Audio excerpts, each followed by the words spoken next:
Hi, everyone. Welcome to another CaseWorks stream. We are excited to be joined today by Susan Barfield, CEO of CaseWorks, and Bill Denninger from Datavative. Thank you both for joining us here today. Thanks, Sean. Thanks for having us. Absolutely. Susan, you want to start? Just give us a little quick intro on CaseWorks. Yeah, be happy to. So CaseWorks is an outsourced solution for both mass tort and personal injury law firms. We handle cases, if we're talking about mass tort cases, we handle them from the point at which there's a signed retainer all the way through either filing that case in the MDL or just getting it in settlement position. So after a signed retainer, we're contacting the clients, we're verifying that they're a qualified case. We are setting expectation, which is really important up front. And we are providing them with all the information that they can get in touch with us. And then from there, we will move that case to our team that orders the medical records. And then from there, if there's any defects from the medical record retrieval, we're curing those. And then we have a team of nurses that will be reviewing the records and proving up the case.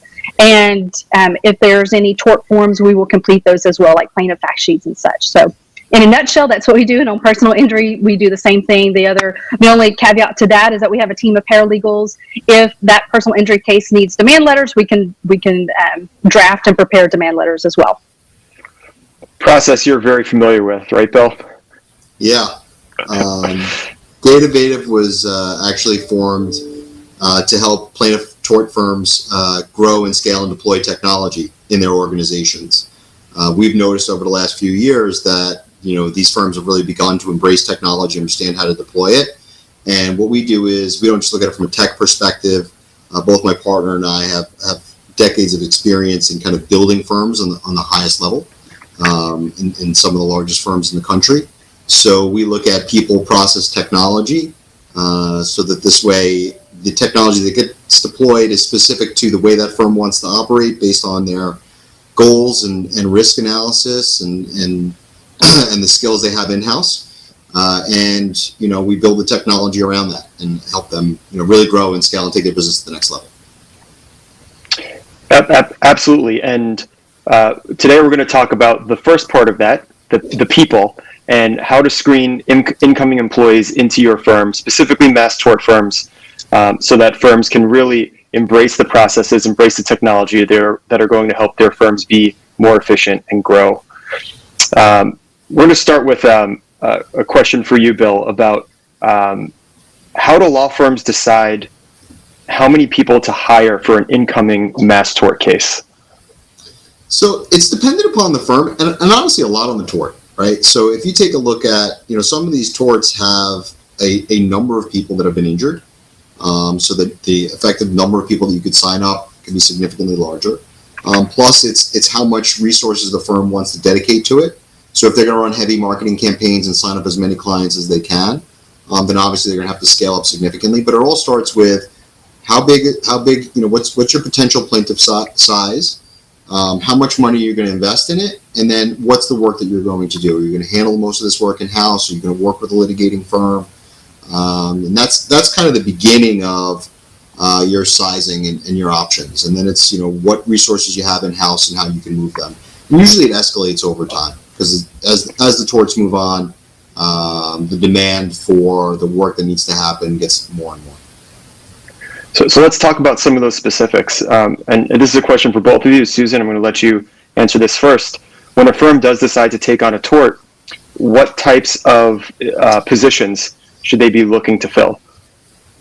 Yeah, that's a great question. And if you think about when I was talking about all the different departments and kind of the stages that CaseWorks does, while we aren't a law firm, we are the back office solution for a law firm. And so if you think about from the point at which there's a signed retainer, then you're going to need to have a team of folks that can review each newly signed retainer that comes in to make sure that case actually fits the criteria of the tort and that they are, qualified cases. And then from there, it would move over to a team that's going to generate well, one, they're going to need to understand the facts of the case, like where, all the facilities that plaintiff went to be able to order the right medical records from the right facility during the right time period. I mean, a lot of times, unfortunately, firms spend a lot of money on medical records, unnecessary medical records, and maybe they're just going off of the intake questionnaire, which no one should ever do. So that's why we have a whole team dedicated to ordering medical records, and then a team of nurses or medical professionals that are going to review the records that come back in to ensure that we're obtaining, whether it's proof of use or product ID, and then the injury associated. And then a team of paralegals that can complete those tort forms. So there's a lot of different types of employees, and I would say operational folks, medical, people with medical background, and then paralegals. Bill, what about more on the front end, on the intake side? And that was the one thing I was going to add. And I've seen and I've been in the situation where, you go from spending X number of dollars a month and then they multiply X times 5 and they spend the money and they don't bother to tell anyone, and suddenly the phone explodes and they realize they're completely understaffed. And those leads are going unanswered. They're going to answering services or voicemail. So, it's important that the firms operate in lockstep with their call center and their capacity to be able to answer the phone when they deploy money for marketing. And then, using a firm like CaseWorks and Susan's business model, it's great because it allows you to kind of have it, Mass Tort's a lot about peaks and valleys, and there's a tremendous amount of work that happens between retention and settlement. So, Susan's company is great at, kind of working through doing a lot of that manual labor where you got to staff up really hard, hire a bunch of people, you can kind of smooth out your number of employees you need to hire.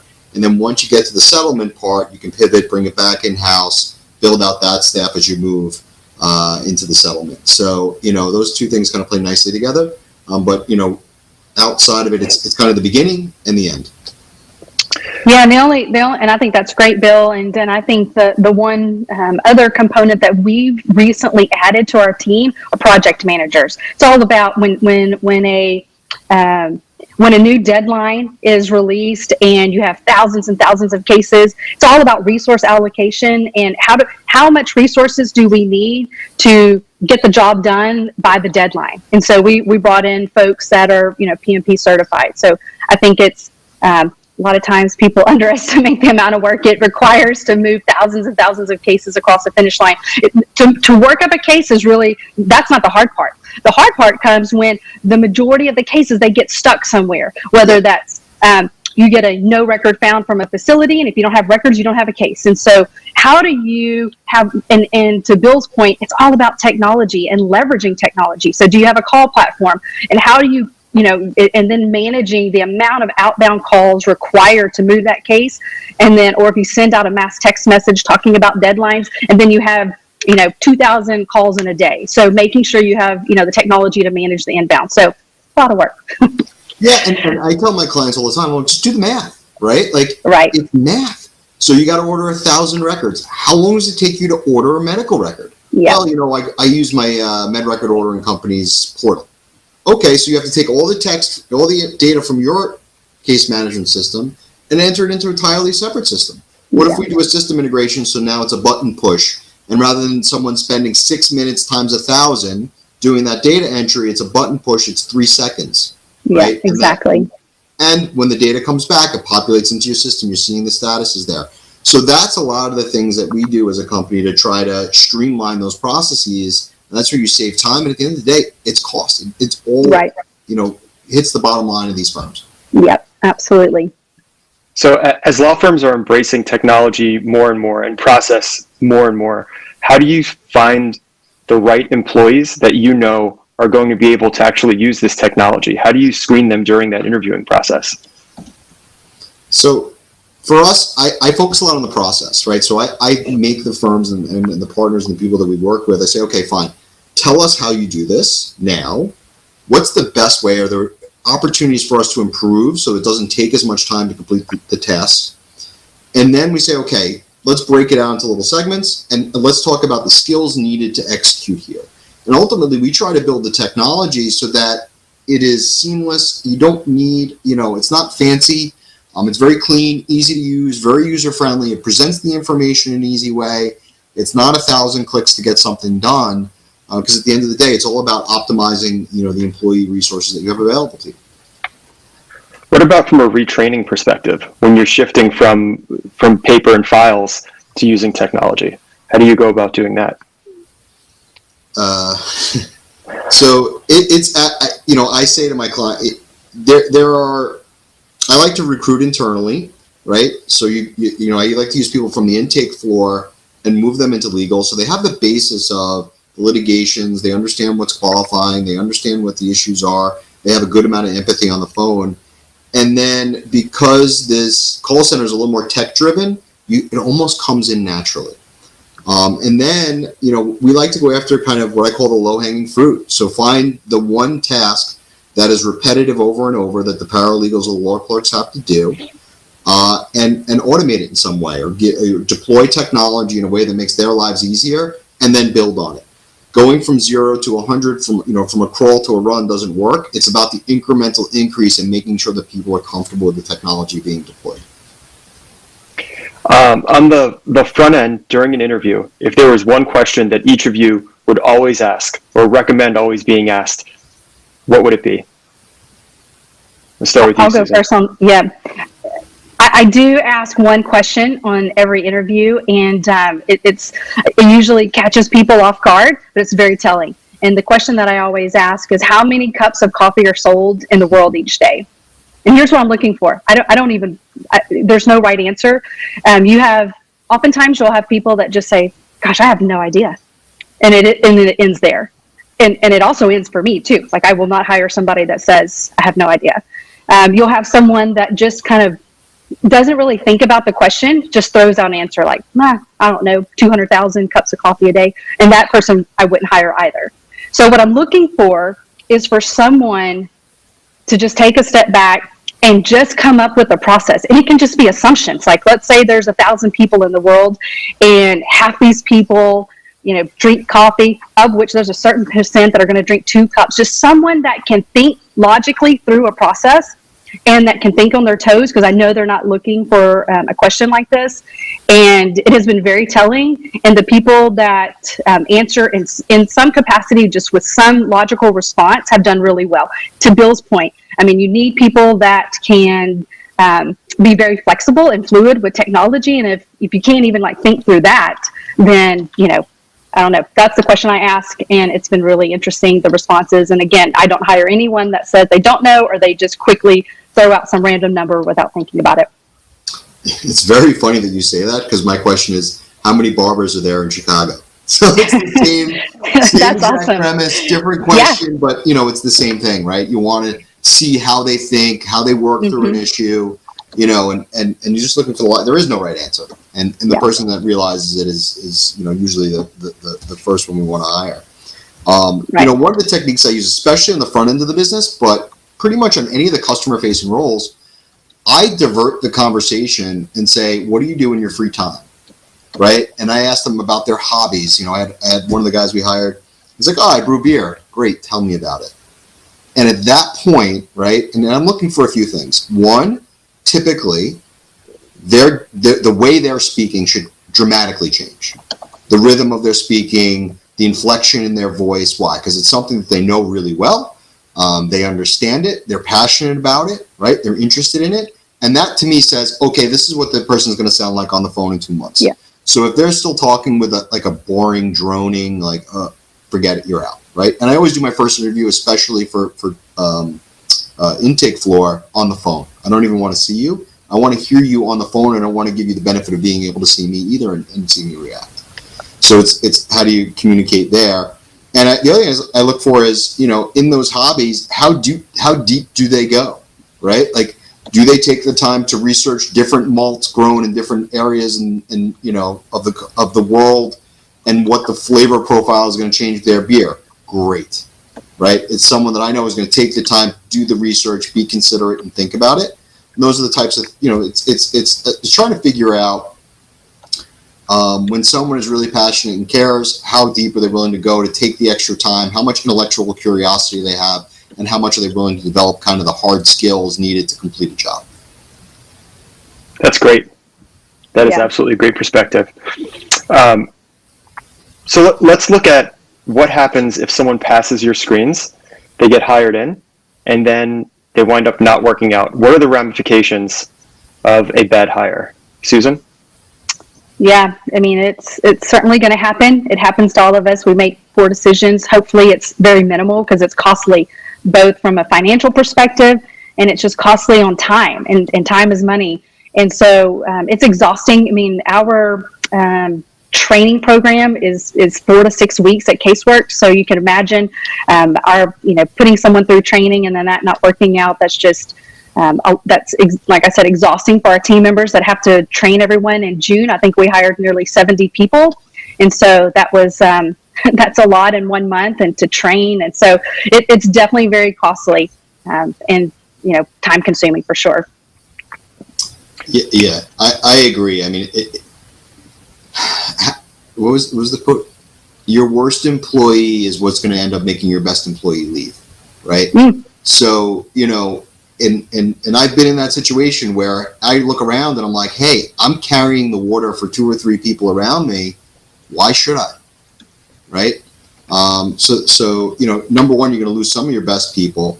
It's going to cost you lost productivity and time. One of the big things, that myself and my team, we communicate a lot with our employees, understanding, what their goals are, what their career objectives are. I understand that if I hired you 2 years ago, what you cared about then is not what you care about today. So just trying to keep a pulse on where the employees are at, what skills they want to develop, and you may not fit in the job that you have right now, and you may want to go in a different direction. Great, let's talk about it. If I have that opportunity in our organization, I'll do what I can to mold you into that role. And if not, then hey, you know what? I'll write you a great recommendation letter. For people that just don't want to work and it's just a bad hire and it's not going to work out, I very quickly move on. And it's people I find tend to drag it out a bit, and it's a mistake. And I've had people, and one of the guys we let go and gave him every opportunity to work it out, called us up a month later and he's like, you were right, and I did everything. I had every opportunity to correct my actions, and I didn't. And you weren't wrong in letting me go. So it's making a decision quickly when you know it's the right one. Yeah. So Susan, CaseWorks is a fully remote company. You want to talk about the differences in interviewing and screening potential employees fully remotely versus having the opportunity, as Bill said, he likes to talk to people face to face. What are the advantages and disadvantages of being fully remote? Yeah, I would say, like, to bring folks on at CaseWorks, since we are remote, the very first thing we do is we provide them with a test, and it's going to be a test that's comprised of, technology. They're going to have to answer common sense things. And so if they can pass the initial test, it's also going to be about, providing information on a spreadsheet, and can they do certain things like pivot tables, and, how advanced are they? And once they pass that, then we're going to get them on a Zoom session, and to be able to talk with them, look at their mannerisms. How do they, like Bill said, it depends on, as far, folks on our team, we need them to be very empathetic, understanding, any, client or plaintiff facing role versus, if we have case managers and our project managers, we need them to be able to be very analytical. And so we kind of do some role playing there.